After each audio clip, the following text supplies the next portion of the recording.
Hey guys, today we're going to do a quick unboxing of the Meraki MX67C. As with other Meraki devices, the packaging is very user-friendly. Not much goes to waste.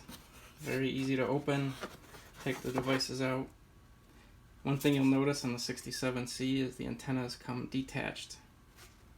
So if you just pull on this tab, you got your two antennas right here, and they simply screw in, just like a lot of other devices. You have your power supply, you have two Ethernet cables, you have two mounting screws with anchors, and some basic documentation. One thing you'll notice, the C is for cellular, and right here is where your SIM card would go. As you can tell by the contents, the SIM card does not come with it. You have to get that separately from your cellular provider. Optionally, you can plug in a cellular USB dongle or USB modem if you want to use that instead.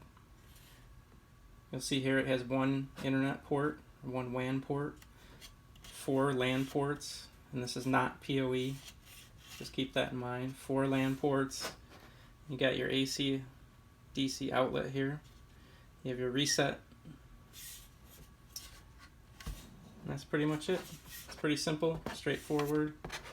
One thing to note, if you do happen to need a second WAN port, you can, within the GUI, you can convert this to WAN 2 or Internet 2.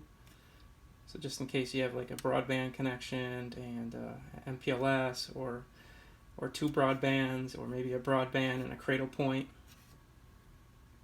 you can use both. But by default, it's 1 WAN port and 4 LAN ports.